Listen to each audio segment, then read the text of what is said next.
Welcome into the show, everybody. My name is Mark Farzetta. This is the Farzy Show presented by Steven Singer of Steven Singer Jewelers. So much to get to, including today's guest, who broke it down in a way that made an idiot like me understand. I feel bad for Quintin Mikell in a way, and I appreciate him jumping on the show, but I needed to talk to a defensive mastermind in his own right about what the hell happened in that second half of the Super Bowl with this Eagles defense, how much the field mattered, obviously how much the scheme mattered. So I talked to my man, Quintin Mikell. I hope to talk to Hollis Thomas tomorrow about that pass rush in particular. But Quintin Mikell broke it down as far as what the secondary was doing. And this is the best way I can describe it. We're going to end the show with the interview because it's such a beautiful interview. I want to give it its full time. Oh, my goodness. He broke it down in a way that basically didn't hint at, but told the story of the Eagles. You're not going to believe this. Over-preparing. They did something in the Super Bowl that they really did not do throughout the entire season. Now, some of this might sound good. They did it because of their opponent. They game planned for their opponent. In a way to stop their opponent, they tried to do this one thing. But unfortunately, this one thing is something they didn't do all year. So it was almost as if they overextended themselves. Instead of playing to their own strengths, they played into the hands of the opponent. Andy Reid, Eric Bieniemy went, oh, okay, that's what they're doing? We got this. No problem. And Quintin Mikell breaks it down, and that's not just a one-time thing. There's two things in particular he gets into in this interview that if maybe the Eagles didn't go this route, maybe they would be going down Broad Street right now, or up Broad Street, down the Parkway, up the Museum steps, and we're all celebrating today. Maybe that's what would happen. But Quintin did a phenomenal job of breaking it down for the average Joe at home of what needed to happen. And I kept on trying to clarify because I didn't want to misread what he was saying, and then after the interview or later this week, go back to reference or even tease like I just did the interview, reference the interview, whatever it might be, and say to and misquote him or lead people to believe something that he didn't say. So I was very diligent in trying to clarify what he was saying. So we get into that. He also makes a suggestion for the defensive coordinator that should come and take over for Jonathan Gannon. So we'll talk to him. And he answers the question whether or not they're knocking on his door for a little defensive coordinator, or at least defensive coach position with the Eagles. So we'll get into that. Jonathan Gannon did get the job in Arizona. Jonathan Gannon met Kyler Murray. I have for you the footage of JG meeting his new quarterback in Arizona. I also have, courtesy of John Clark, who clipped this from the press conference in Indianapolis, Shane Steichen getting introduced as the Colts head coach, and it was emotional. It was a beautiful thing. Juju Smith-Schuster is a guy I don't care about. And now, over the last 2 weeks, I've had to care about him. Whether it was talking about cheesesteaks and how you can't get good cheesesteaks in Philadelphia, the best cheesesteaks aren't even in Philadelphia, or it's now breaking the stones of James Bradbury, a guy that should have been a Pro Bowler this year, and his teammate A.J. Brown coming as defense, but now we have to talk about Juju Smith-Schuster. So we will do that on today's program. We got some Sixers conversation to get into. Celtics Bucks had a huge game last night, and we'll get to it all on today's program. Let's start it off with a tearful goodbye from Shane Steichen, who was introduced as the Colts head coach yesterday, and had this to say. I have never seen this before. I have seen new head coaches thank their previous organization for the opportunity. I've seen them say that they wouldn't be here before. I've never seen a guy name his roster and thank each individual player. Shane Steichen getting the gig with the Colts yesterday. I'd like to thank you to A.J. Brown, Devontae Smith, Quez Watkins, Zach Pascal, Dallas Goedert, Jack Stoll, Grant Calcaterra, Miles Sanders, Boston Scott, Kenny Gainwell, Jordan Mailata, Landon Dickerson, Jason Kelsey, Isaac Suamala, Lane Johnson, Ian Book, Gardner Minshew, and last but not least, Jalen Hurts. Thank you to each and every single one of you guys. I would not be sitting here today if it wasn't for you. It's all about the players, and it'll always be about the players. And I will be forever grateful for you guys, and I wish you guys all the best going forward. That is a beautiful thing. And if you don't think that there was something special this year in this Eagles locker room, and I know you can all just look at the 14-3 season, all the records, all you need to know. Something needs to go on in that locker room for things to click at any point in the season, and it seemed like it was clicking all season long. Jalen Hurts talked about him yesterday during the saddest day of the year when you see the Eagles players cleaning out their lockers.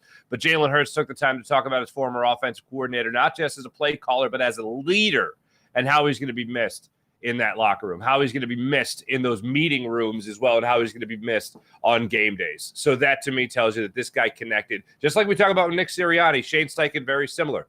Talking about Nick Sirianni as an emotional guy, there's Shane Steichen getting teary-eyed talking about his players here in Philadelphia that he leaves behind as he goes and pursues his dream. I really liked Shane Steichen when he was here. Not every offensive coordinator, when they take the job under an offensive head coach, is either prepared or expecting to take over play calling responsibilities. Usually that's going to be the job of the head coach as an offensive-minded head coach.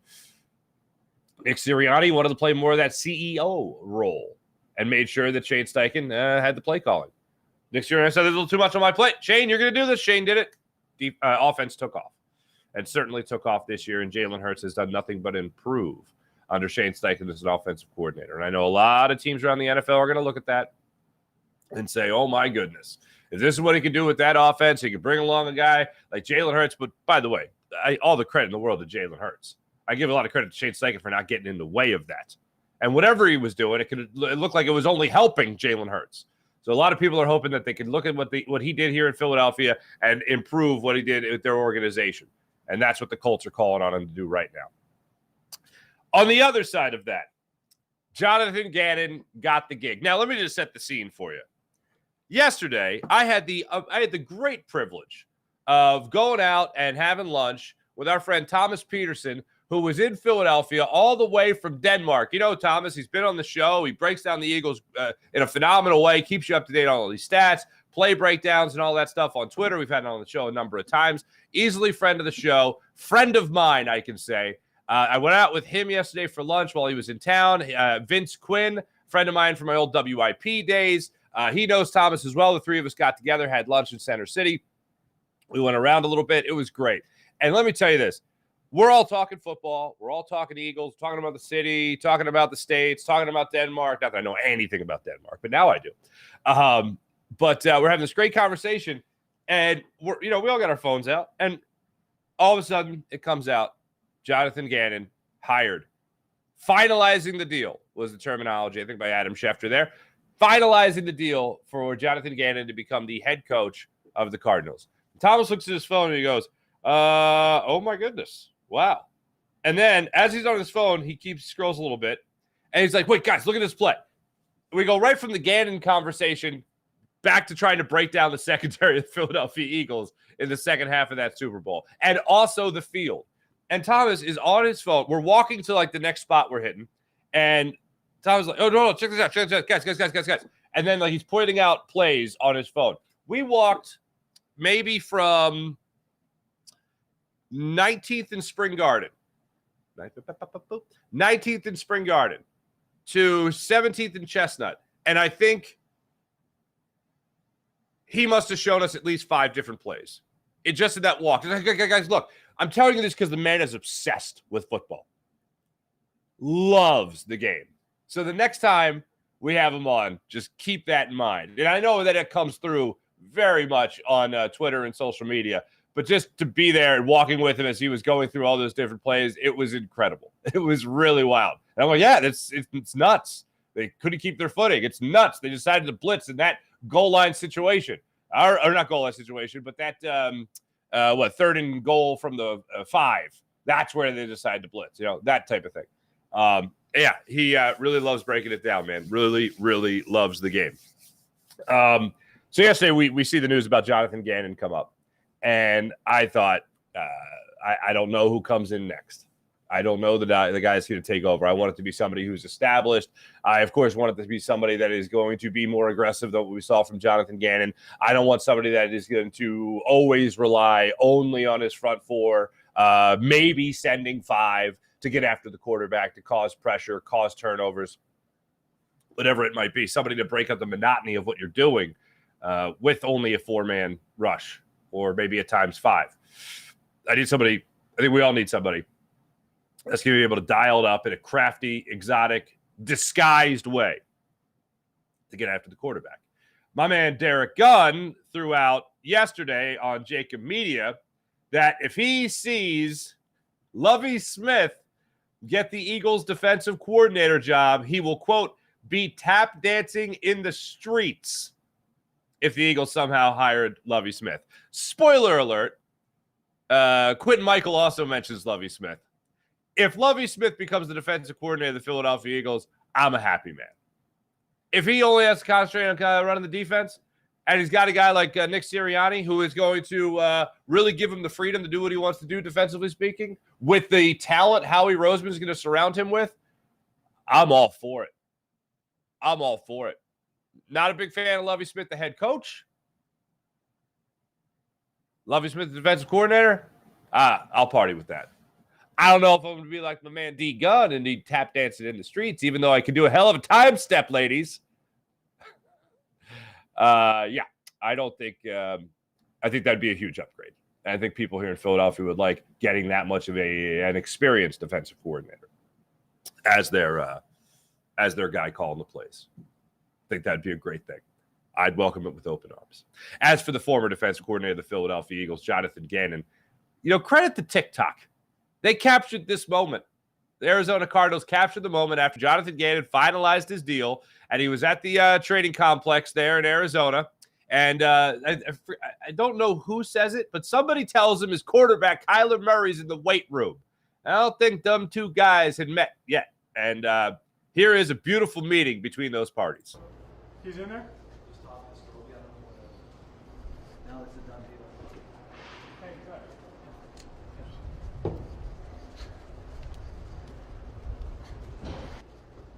Let's go.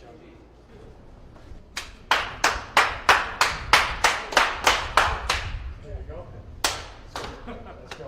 Ready? Let's go. I'm going to go this thing for you. Yes, sir. I'm going to go this thing for you, man. Let's go. Let's go win. Got it? I got you. There we go. Let's go win, baby. The guy just got his dream job. He's going to be hyped. But one thing I do like is, okay, he took the time. They told him he was here. They told him the deal was done. So now he can go meet his quarterback. He went and met his quarterback. That's a great thing. That's a nice thing, okay? Defensive guy going to make sure he met his quarterback. A guy that might not be quarterback for much longer. But he's the quarterback right now.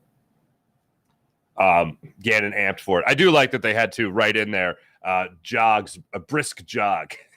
Like we see it. We don't need to read it. Anyway, so there he is meeting his new quarterback, so good for him. As for the Eagles clean-out day yesterday, some controversy arose with A.J. Brown. And A.J. Brown was paraphrased by Martin Frank. Let me tell you this. I've met Martin Frank a number of times. I've seen him interview. I've seen his interview style. I was just going to say this. I'm not the man's best friend. I don't feel a need to defend him. Like I said, I've met him casually a couple times, and it's been years since I've been in the same room with him. The guy doesn't have a bad bone in his body. He's not looking for clickbait. A.J. Brown tweeted something to that effect after he was misquoted. He paraphrased. I think it was an honest mistake. When I first heard the cut from A.J. Brown talking about how he had a feeling that they were going to lose when they went down 27-21. And at that point in the game, Jake Elliott had just kicked a field goal. They were held to the field goal late in the third quarter, a minute 45 to go. Instead of being able to score a touchdown, capping off a 17-play drive, they cap off that 17-play drive with a 33-yard field goal by Jake Elliott that made it 27-21. That's the moment. According to A.J. Brown, he said deep down he felt like they could lose the game. That's the moment. It was paraphrased by saying, I knew we would lose the game when we kicked that field goal. That's not good. That makes everybody else go, oh, he quit in the third quarter. That wasn't the case. I do believe it was an honest mistake by Martin Frank, a mistake nonetheless. And he did tweet out a video of the actual quote. And I give him credit for following up on doing that. But A.J. Brown didn't say, I knew we were going to lose when we took a 27-21 lead.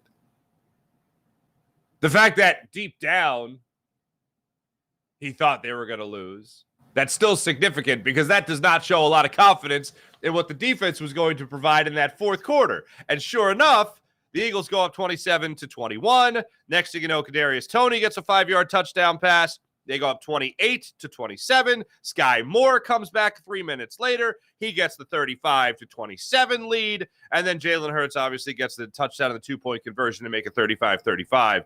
And then Harrison Bucker goes out there and kicks himself a game-winning field goal. So his deep down feeling was right. And I think a lot of people watching the game at that point, after that nice long drive, thought, okay, at least they're going to get points out of this. Now defense needs to make a play.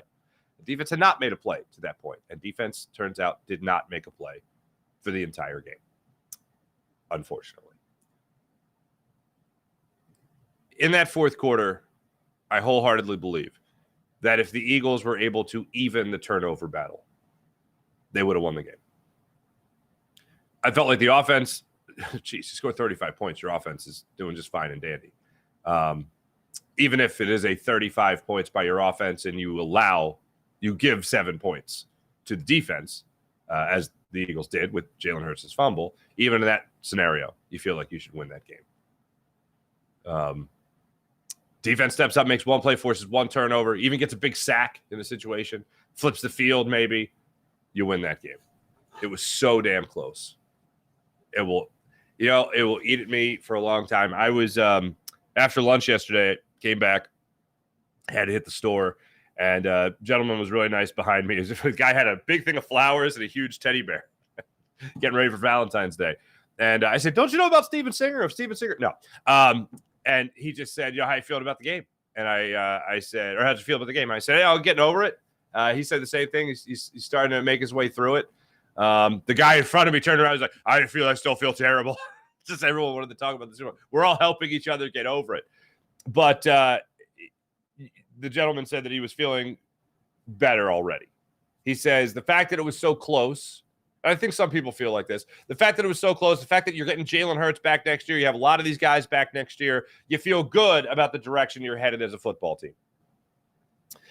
I think I'm getting there gradually, but the thing that will continue to eat away at me is the fact that it was so close. And the fact that you have seen this defense make plays all season long. And this game was not an example of that. The Super Bowl was not an example of this defense coming to eat. And Hassan Reddick getting after the quarterback, or Chauncey Gardner-Johnson getting in the backfield, or getting an interception, or the defense forcing any type of mistake. It just didn't happen.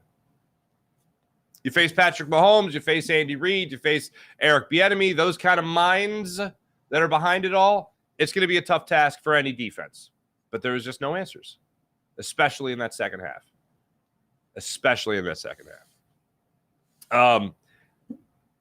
One guy that can just shut his trap is Juju Smith-Schuster. The guy is getting all the attention in the world now for just running his mouth. That's it, just running his mouth. And I was listening to him, as I mentioned earlier, at the media night, opening night, and cheesesteaks in Philly are good, whatever the hell he said, and this is terrible, whatever. And then he goes into the game, and Juju Smith-Schuster comes up with a nice little game for himself, 7 catches, 53 yards. Juju Smith-Schuster is not a quarterback making wide receiver. A quarterback makes him. He ain't that good. He ain't that good to be flapping his trap as much as he has over the last couple of weeks. And he certainly isn't that good to be putting out things like this on social media, where he decided to have some fun on Valentine's Day and say, Happy Valentine's Day, everybody, and then put out a markup of a fake Valentine with a picture of James Bradbury where it reads, I'll hold you when it matters most.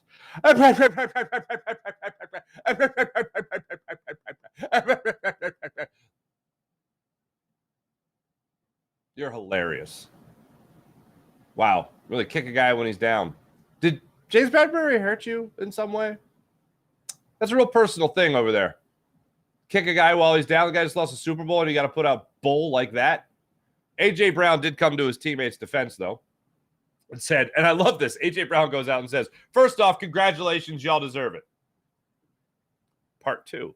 This is lame. You was on the way out of the league before Mahomes resurrected your career on your 1-year deal, TikTok boy. He admitted that he grabbed you, but don't act like you're like that or ever was. But congratulations again. That is this. Hold on. Let me make sure I said this. This right here. This is it. This is it. That's the best response. Love it from AJ Brown. By the way, great. You're great. Congratulations. But you suck. You individually suck. You're terrible. Mahomes saved your ass. Congratulations. That is the perfect response right there from a team leader like AJ Brown. You love to see it. You love to see it. Before we get to our man, we're going to, like I said, run Quintin Mikell at the end of the program. I do want to mention this because there's some Sixers implications here. In case you guys didn't see it last night, there was a battle. The Milwaukee Bucks beat the Boston Celtics in overtime. Giannis Antetokounmpo missed a layup with like 20 seconds left in the game. That would have essentially iced the game for the Bucks. Celtics ended up coming back, tying the game up, forcing overtime, and the Bucks rode a career 8 3-point night from Drew Holiday. Drew Holiday hit 8 3-pointers in this game to beat the Celtics 131 to 125. Milwaukee improves to 40-17. Boston is now 41-17 on the season, so they still have that edge right there. But one hell of a night from Drew Holiday. He comes up with a 40-point night in total, hitting 8 threes in the process. Now, meanwhile, the 76ers, let me just check something real quick on that game. Yeah, he was 8 for 12 from beyond the arc for a 40-point night. Giannis dropped 36 in the ballgame last night. As for your 10-9-8 76ers, they're going to be back in action tonight they're home against the Cavaliers tonight, 7:30. You know who's in Cleveland already? That Spider fella, that Donovan Mitchell? Yeah, he's in Philly already. He was at the Villanova game last night. But a 7:30 tip-off tonight, Sixers, Cavaliers. Look forward to that one. The Sixers are a -2.5 favorite going into the game tonight. Sixers come in at 37-19. Cavaliers 1 win better than them and a handful of losses worse. 38-22 on the season. So Sixers are going to have to hopefully dominate in that game. Well, I don't want to go for dominate. I'll just go for win. Can we win? Just win. Can the Sixers win? That'd be nice to see them win. Let's win. So that was in your Sixers news last night. Let me tell you right now about the great people at Stephen Singer of Stephen Singer Jewelers. Busy day yesterday. They're busy every day. Doesn't have to be Valentine's Day to show that special someone in your life just how much you love them. So stop by the other corner of 8th and Walnut and make sure you take advantage of the perfect price each and every day at Stephen Singer Jewelers. Now, what's the perfect price? Well, other jewelers like to mark things way up just to mark it down a couple of bucks in front of you and make you feel like you won something. Stephen Singer Jewelers always keeps things at that perfect price. So you don't walk in there feeling like you have to negotiate or have the pressure on you of all the things that come with buying a diamond. At Stephen Singer Jewelers, you can relax, you sit back, you feel like you're part of the family at the other corner of 8th and Walnut. Stephen Singer Jewelers. One place, one price, the perfect price. Online at IHateStephenSinger.com. That's IHateStephenSinger.com. Let me tell you about the amazing people at Manscaped. Get 20% off and free shipping with promo code Farzy at manscaped.com. The leader in below-the-waist grooming. Maybe you needed it for Valentine's Day. Maybe you need it now. Join 4 million men worldwide who trust Manscaped with skin-safe technology that helps reduce the risk of nicks. With skin-safe technology, you'll enjoy their Platinum Package 4.0, which is their best hygiene bundle yet. It includes the Lawnmower 4.0 trimmer and the Weed Whacker ear and nose hair trimmer. And yes, once again, they come with skin-safe technology. So go to manscaped.com, use promo code Farzy for 20% off and free shipping at manscaped.com. How about Freestone Farm CBD? Freestone Farm CBD, freestonefarmcbd.com. If you like CBD, if you use CBD, if you want to try CBD or switch up your CBD, Freestone Farm CBD is where it's at. You'll enjoy the tropical tasting Bayox that clocks into a chart-topping 24.1%, and Super CBD, which is half Hindu, Kush, and 21%. Genetics of these guys are off the charts. So, ladies and gentlemen, treat yourself to Freestone Farm CBD, freestonefarmcbd.com. How about PHL Sports Nation, Philadelphia Sports Nation, enhancing your Philadelphia sports fan experience across all social media and blogs? That's phlsportsnation.com. Before we get to Quintin Mikell, let's get to our chat check today. See how you beautiful people are doing on this fine morning. Boop. Kevin, good morning. April, hello. Fuji, what's going on? Mally, I see Mark is still depressed. Got a t-shirt on under the button-up.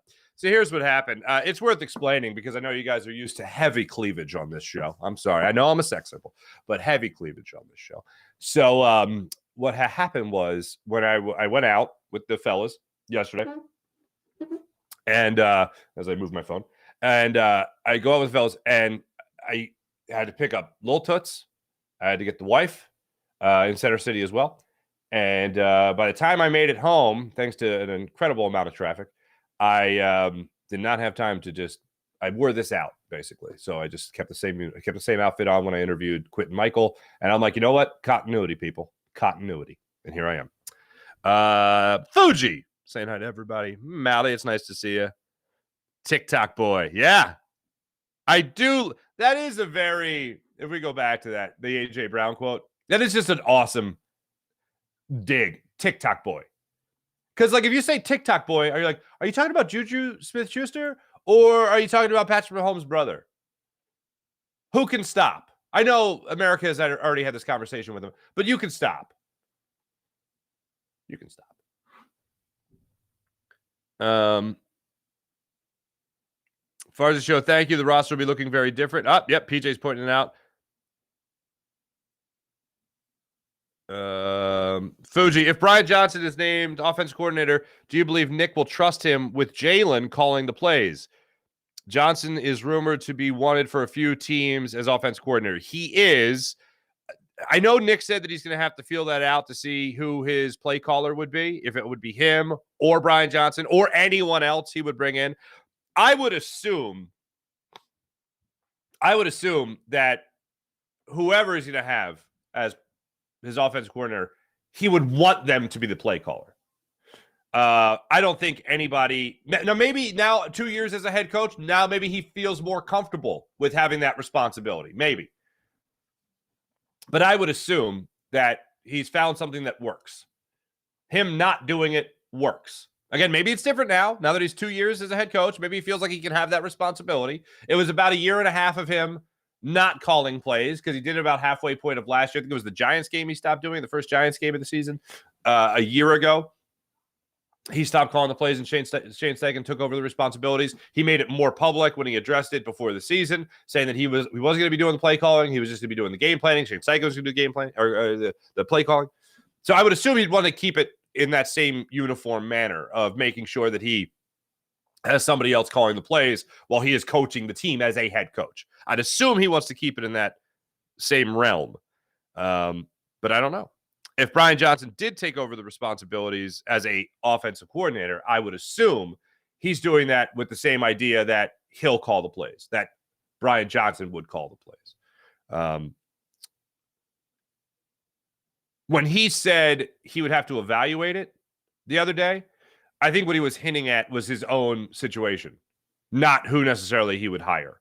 Because you're hiring a guy to be as close to the guy in front of you that you had, especially when we've already had that much success.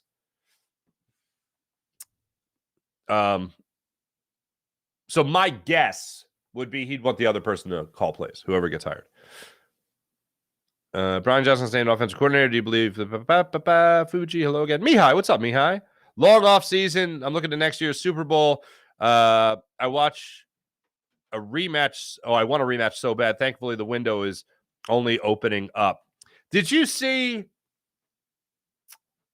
Who was it? It was Hassan Reddick in his locker yesterday. Was talking about how he's already getting over it. He's already looking forward. He knows with this team, they're going to be back next year. That's a huge vote of confidence from that man. I loved hearing that. That made me feel a lot better. Antonio Brown made Juju in Pittsburgh. Fuji, you're absolutely right. Cal, what's up, Cal? Cal, yeah, he a passenger. You're damn right he's a passenger. He ain't the stud, that's for sure. April, what's up, April? Good morning. Defense looked lost in the second half. Absolutely did. Cal Bundy, every play was a slip. It wasn't good. Is it Little Toots time? No, not yet. what I did was we have the baby gates at the top of the steps and the bottom of the steps for Leo, right? Who's 1. And I was like, maybe if I close these, she'll find her way down. She still found her way down. But not today. Not today somehow. Maybe mommy woke up. So glad Gannon is gone, though. Sean Gillespie, what's up, buddy? AB basically gave Juju a career. Facts only. Let me make sure I didn't miss anybody. I don't think I did. Thanks, everybody in the chat. You guys are great, as per usual. You guys did a great job. One thing before we get to our man, Quintin Mikell. The Flyers made a change, or addition, if you want to call it, to their front office. They have a new CEO. The Flyers announced yesterday, this is from Frank Saravalli of CSN. Flyers announced Dan Hilferty has been hired as CEO of parent company Comcast Spectacor. The team says he will partner, quote unquote, with Dave Scott, who will remain as chairman. In a release, Hilferty calls himself a tenacious Flyers fan. He led Philly's successful bid, and this is what most people know by now. He led the bid to the 26 World Cup host, to be Philadelphia to be one of the host cities of the 2026 World Cup. Guys, I know we don't talk about them a lot, and they're having another rough year, of course, but I love the Flyers. Absolutely love that team. I'm a LeClaire, Lindros era, Eric Desjardins era. Like, that was my childhood. That was me and my buddies all getting together on game nights and watching games and all that stuff. We're calling each other to talk about what LeClaire just did and whatever. Did you see that goal? 3 guys were trying to kill him and he still scored. You know, that type of thing. What they have become is just, they're a rudderless ship. And I love that team. But right now, I mean, I told you, the guarantee that I gave you guys before the season was that with John Tortorella being hired, you were going to be able to look on that bench and know, as a Flyers fan, that somebody was as frustrated as you were. And that's what John Tortorella, I feel like, has given us as a fan base. We know that it's not on deaf ears. We know somebody's paying attention to the struggles of this team. And it's not falling on deaf ears. Now we just need that from the front. We don't feel that with Chuck Fletcher. We don't have that right now. Really anywhere in the organization. I'd like to see that start somewhere other than just on the bench with your bench boss in John Tortorella. And also, I'd like to see wins. Let's see playoff potential. I'd love to see this team in a spot where you feel like you could talk about them as a Stanley Cup contender again, because it's been a long time. And I know we had complaints towards the end of Ed Snyder's time really running things in the Flyers organization. But, man, Ed Snyder gave a damn. And what I always talk about on the bench with John Tortorella, you had in that front office with Ed Snyder. You knew somebody was up there that was really pissed off, just like you were pissed off. I remember when the Flyers came back from the lockout, and they were god-awful. I remember Ed Snyder. The story was Ed Snyder basically called down to their company, to Comcast Sportsnet, and was like, tell Michael Barkane to get up here and interview me. I want to show everyone I'm pissed off. I'm not saying that's how it went down. I'm just saying that's how it was perceived by a lot of people. But I missed some of that. Like, let me know you're pissed. Let me know this isn't good enough. And I'm hopefully this is the start of knowing it's not good enough. So there's the Flyers and their new CEO of Comcast Spectacor. Right now, let's jump on the Rothman Orthopedics guest line. This man breaks it down phenomenally well.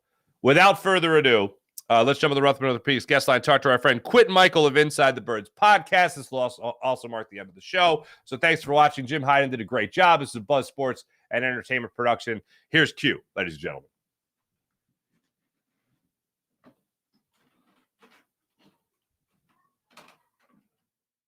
The Rothman Orthopedics guest line, one of our favorites from Q&A, and obviously former Eagle safety as well. The Q of the Q&A, Quintin Mikell. What's going on there, Quintin? What's going on? How you doing, man? Thanks for having me on the show. Absolutely, my foremost authority on defense. So much to get to in that regard, but I just for the people, help the young dads out there. You just went through a long car ride, about 14 hours with the family. You went to the game, you went to the Super Bowl, and then you guys trekked it back to Idaho? Yep. Back to Boise right after the game. Well, in the morning. So we left pretty early, and it was supposed to be a 14-hour drive, but it turned out to like 16 for all the stops and the bathroom breaks and all that stuff. How, three kids? Three kids? Four. Oh, Four, my 2 God. boys, 2 girls. Holy pots and pans. You're a better man than I. You're a better. And what's your go? What are you listening to? When everyone else is watching the movies and all that stuff, what's Quintin Mikell's go-to to pass the time on a long car trip? Yeah, I keep my AirPods in, and I was listening to a lot of comedy shows, prank calls, stuff like that. And then every now and then I'll switch it to some sports talk, or I'll listen to some hip hop, anything to keep me from focusing on everything else that's going on outside of my car seat, my driver's seat. So yeah. Some people like to frown upon the earbuds in that situation, but it's less distracting if you have them in as opposed to everything else that's going on. The show within a show. Within the car. I keep it low enough so that I can still hear and I can still see all the drivers and listen to the drivers if anyone's honking their horn and stuff, but enough to where I can hear it and kind of phase out of that zone. So good man.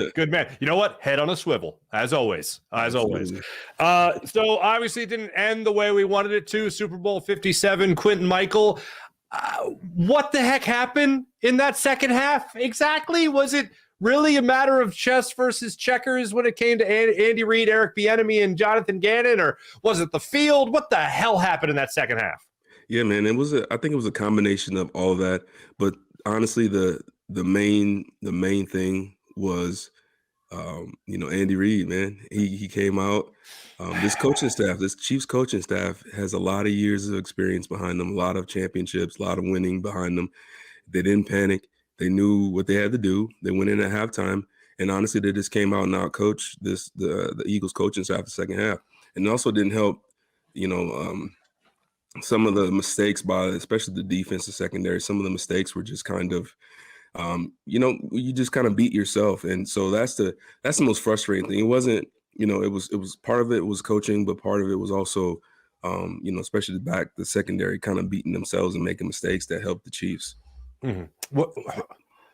When it came, I gotta jump to it. When it came to the motion, when it came to Darius Slay pointing emphatically to shift positions and have that defensive shift there in the secondary, and then a walk-in touchdown, whether it was Kadarius Toney, whether it was Sky Moore, whoever it was it seemed like a constant thing they were able to do in that game to catch this defense off balance. Is that coaching? Is that poor communication? A little bit of everything. What happened on those plays in particular that looked like the Eagles defense was lost? Well, the long story is, me personally, I think it's something that started earlier in the season and really started last year. And I think it goes back to, Gannon's refusal to really put the secondary in those type of positions. And, when you get to the marquee game, the Super Bowl, and you're asked the secondary to come up with a play in a defense that they don't play a whole lot in the red zone, this is what happens. This is why you take those advantages, you take those chances during the season, because now it's like extra practice in the game-like situation. So essentially what happened was, on the second one, the first one, everyone thinks that it was a zero blitz. It really wasn't a zero blitz. It was just man.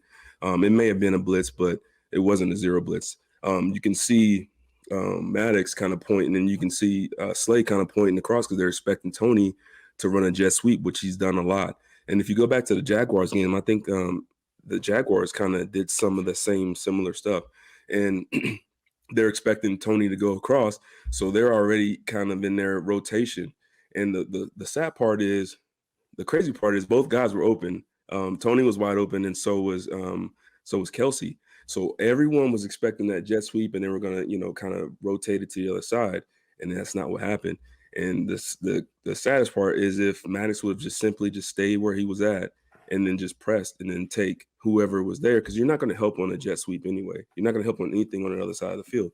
Just let the play out and just stay where you're at, and the ball would have came right to him. So it's unfortunate. It's one of those things where I think if you had been practicing that all season, if you had been expecting that all season, they would have locked that down easily. But, we never called those kind of coverages up into that game. And so, yeah, it's frustrating. So Why would Jonathan Gannon call those plays? Simply because he thought that was something the defense needed to do against this offense, almost like making an adjustment going into the game?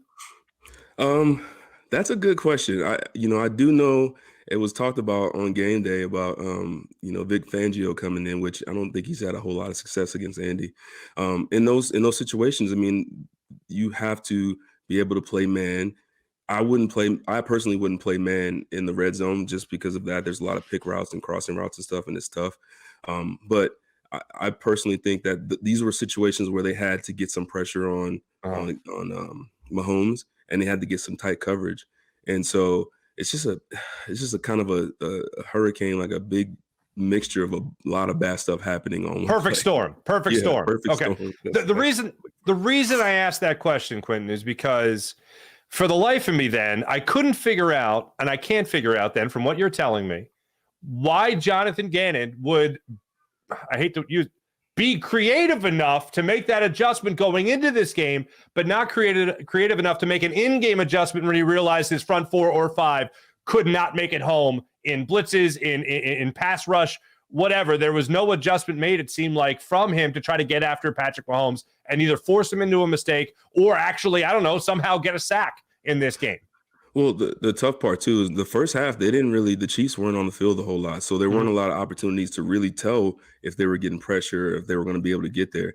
And when you rely on this front, which has been getting home all season, and you get to the second half and then the adjustments are made, it's kind of too late. And so really it just came down to those 2 plays. That was the only 2 plays where it really affected in terms of the new calls and the new, the man and stuff. Mm-hmm. And so you're talking about 2 plays and you're talking about a defensive front that's been getting home all season in the second half. So like I said, it just was like a lot of bad timing. And if it's like I said, if it's something you've never really practiced or never really done a whole lot of in game-like situations, it's kind of tough to ask. It's kind of tough to really prepare for that. And so, like I said, I think they were prepared. I think they were expecting Tony to run a jet sweep and were really caught off guard. Because if you look on that touchdown when Tony scored, Maddox and Slay were both pointing, and both of them were inside of Kelsey in terms of the snap. So they were just expecting something different, and it's just frustrating. What was it? Absolutely. I'm trying to put this in terms of the everyman. Was it like they tried to do too much, where they changed their own identity a little too much because of who the opponent was, or should they have stayed more of what they had done all season long? I think so. I think that they, I don't know, overthought it. I think they overthought it. I think they overthought it in those situations. They were getting, the Chiefs the momentum was shifting. They had just had, I think it was right after the long return by Tony, right? Or was that the second one? I think it was the second one. Okay. And so I think they overcoached it. They overthought it. I think they had figured, they probably figured that they knew what the Chiefs were planning to do. And, it's tough, man. It's tough. Like, Andy Reid is a good play caller. We talked about it on Q&A, that if it came down to a tight game, if it came down to it, then the hand will go to, the tip of the hat will go to the Chiefs because of the experience. And I don't know. They just got out coached. It's tough, man. They got out coached and they got played on 2 or 3 plays, really, when you think about it. And that cost the game. Mm-hmm. Certainly. No, I 100% agree. The other part of this now is that it's amazing how this works in the NFL. The guy who coached that defense, that did get out coached, granted by a great head coach and a great offensive coordinator and all that. So it wasn't like he was going up against sliced bread and it was terrible, Mm-hmm. You have a guy in Jonathan Gannon that now gets hired in that same stadium to take over the coaching reins of that same team. What are your thoughts on Jonathan Gannon now as a head coach? He's got his work cut out for him. First of all, I don't know. It's hard for me when you're a head coach because there's so many different factors that come into play. I think he'll be a better head coach than a defensive coordinator. I'll put it that way. I think as a defensive coordinator, he played too soft. I think he played too worried about making mistakes. I think he did not. When you have this many great players on this defense, he should have taken more chances throughout the season and had these guys ready to go for the big game. And so that being said, I think he's going to be a good head coach. He seems like a very good, very smart, intelligent guy. I think he can motivate guys. I think guys will follow him. I think that's the most important thing, being a good leader. I think he'll be a good head coach. It all is going to come down to who he hires as coordinators and if he can get Kyler Murray on the same page with him. So I think he'll be fine. I think he's got his work cut out for him, though. Mm-hmm. I would agree with that. When it comes to this defense and who's going to be sticking around, I mean, Fletcher Cox looks like he could be on his way out, while a guy like Chauncey Gardner-Johnson, good old CD Deuce himself, looks like he could be sticking around for a lot more years. As a fellow safety, this is a guy that was playing the nickel position, hadn't played safety since college, came in and all of a sudden had more interceptions than he was tied for the league in interceptions. So what do you make of him? And do you, if you're Howie Roseman, bring him back? I would absolutely bring him back. Man, he was rocking people out there. And I was, in the stands, I was like, okay, because that was the one thing. He has the athletic ability. He can cover. He can blitz. He can do a lot of things. But the physicality of coming up and making hits was what he was kind of lacking. And seeing his growth over the season, I think he's absolutely poised to be a star. And, he's still young. He's still in his prime. I would absolutely bring him back and start to build the secondary around him. And on another note on that, this is something that I've been kind of seeing with a lot of the comments, and not to sound negative, but a lot of what players are saying, it didn't happen this year, and you get that feel like it's almost like you get this feeling like, oh, we'll be back next year. And as you know, when we went to the Super Bowl in 2004, we all felt that same way. And it took us, it took this team years and years and years to rebuild to that point. And so that's the unfortunate thing about this, is that it's not easy to get to this game. Even this year, as good as the team was, it wasn't easy to get to the big game. And so that's why it's even more heartbreaking, because I know that it's going to be even more difficult next year to get back to this game. It's going to be harder. Every year, teams are different. Like you're saying, Fletcher Cox might be gone. This guy might be gone. That guy might be gone. And so it's going to be a tough road. And, I just hope that everyone understands that this team was really good, but this was only for this year. So next year is going to be a completely different team. Mm-hmm. Look, it's as you know, it's a passing league, and it's all about the quarterbacks and all that. Jalen Hurts is the guy that gives me confidence. It's funny. Two guys that give me the most confidence, Jalen Hurts is one of them. The other is Howie Roseman, even more so than Nick Sirianni, because Howie Roseman has this magical way of like making the playoffs and then getting a top 10 pick. Like he still has to, I never thought I'd say this, never think I'd give him this much credit, but damn, I give him a lot of credit for it. I do want to ask you real quick.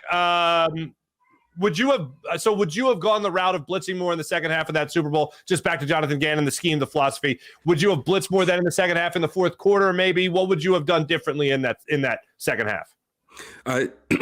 Me personally, as a former safety, and I've coached a little bit. I personally don't like to blitz. I don't care about blitzing. I don't like to play man in the red zone. There are certain situations where you have to do it. I'm not a huge fan of playing man in the red zone. And that's the reason why, is that there's so much stuff that can happen. Outside of that, it's not like I don't think that the defense as a whole played too bad.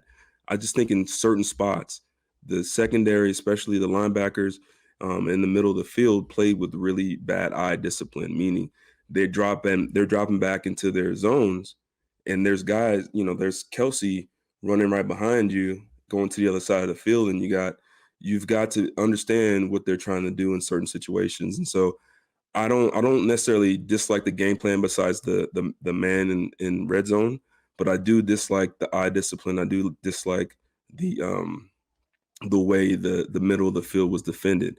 You cannot drop back into the middle of the field as a linebacker or a nickel and keep your eyes strictly on Mahomes. As you've seen, like he can throw from any arm angle. If you're looking at him, you're done. And that's what I saw a lot. I saw guys just letting receivers go scot-free, tight ends go scot-free, and they're dropping back and their eyes are on Mahomes. Meanwhile, there's guys climbing and getting in open areas. So that was the frustrating part for me. Understood. When it comes to that penalty at the end of the game on James Bradbury. My stance on it has been, look, there was other things the Eagles needed to take care of in that game. The least of my worries was the officiating in that game, unfortunately. But I thought it was a legit call. I question the time of the call. Do you make that call at that time in the game? What was your take on it? There's no question it was holding. I don't think it was enough to impede the play. I don't think it was a catchable ball. So I wouldn't have made that call. I don't think that was the right call at that situation. It was frustrating. It was the right call, but I don't think it should have been made. Especially when for 4 quarters I saw Reddick just getting held left and right. I mean, it was ridiculous. He was getting held all the time. And that wasn't just him. It was everyone on the defensive front was getting held. And so, but you don't want to cry and say that, this and that. But I don't think I would have made that call. I don't think it was the right call. All right. And lastly, I had to double check this because I was pretty sure you never played at the Vet. And then I went back and I'm like, you lucky SOB. You missed it by 1 year. 1 year. You were drafted in the year the Eagles started at the Link. So I have to ask you this, knowing that it's not the Link, what's the worst field you ever played on? Oh, that's a good question. I'm gonna preface this by saying it has to be in the pros. You can't say some high school team, some college, whatever, some field you played on, just some professional stadium. What's the worst you ever played on? What was was it the Coliseum where the Raiders used to play? Oh, the Oakland County Coliseum. Yeah. That one, that was a terrible, that was terrible with the sand in the middle of the field. That one was horrible. I hated Candlestick Park. Candlestick was terrible. Oh my God. The surface was atrocious. Wow. Those two are probably the worst stadiums I ever played in. Okay. When you saw everyone slipping and sliding around, I would have to think, and tell me if I'm wrong, a pass rush would be more affected because of a bad field than pretty much almost anywhere else. Maybe running backs, and you saw them slipping around too. But I felt like the Eagles in their front 4 or 5 were unfortunately really taking off their game because of that field. Yeah, it's really frustrating when I hear people say everyone played on the same field, and that's simply it. They do play on the same field. Before halftime, I'd never seen this before. It was a crew of about 15, 20 guys picking up all the divots and putting them in buckets and taking them off the field. Like, that's how bad it was at halftime. And so back to my original point, I feel like, yes, everyone's playing on the same surface, but defenders are at a disadvantage. Like, it's not even right. And this goes for the Chiefs defense as well. You, as a defender, you don't know where the play's going. Everything that you're doing, everything you're running and breaking is all off reaction. The offense, they know where they're going. They can prepare themselves to stop and the cut and the move. And so I think it's a complete disadvantage for all defensive players on a field like that. And it was just, for an NFL game, for as much as they spent on that with $800,000 on that field, that was embarrassment, in my opinion. I think that, that should never, ever happen again. Hopefully that never happens again. That surface was ridiculous. I've never seen anything like that. Last thing for you, Quintin Mikell of Q&A, former Eagles safety. How confident are you that this Eagles team with Jalen Hurts, Nick Sirianni, Howie Roseman, and many others, how confident are you that this team will be back in a Super Bowl next year? Like I said before, it's not easy. It's going to be tough. And it also depends on who they bring in as the defensive coordinator. It looks like Sirianni is going to take over play calling, maybe with Brian Johnson, who I have a lot of confidence in. I think he's a tremendous coach, tremendous young coach. I think he's going to do a great job. So I think the offense will be fine. I'd like to see a more seasoned defensive coordinator coming in, maybe Lovie Smith or someone like that. Like, if they bring in Lovie Smith, that'd be amazing. And so if all the pieces come in,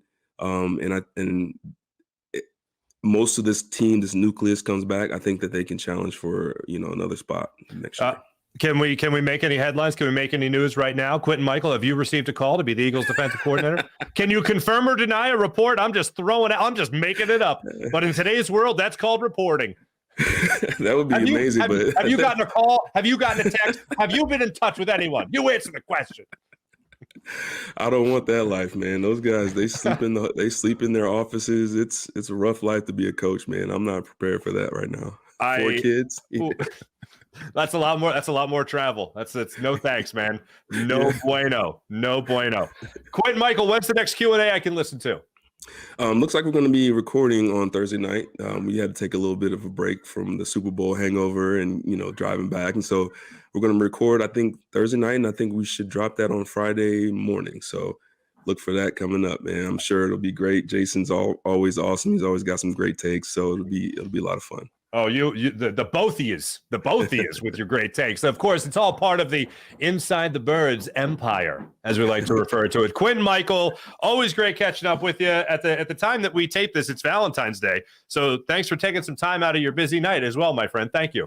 All right, no doubt. Thanks, man. Quintin, Mikell joining us from Q&A podcast. So you guys make sure you download and listen to that wherever you get your podcast. Thanks, Q.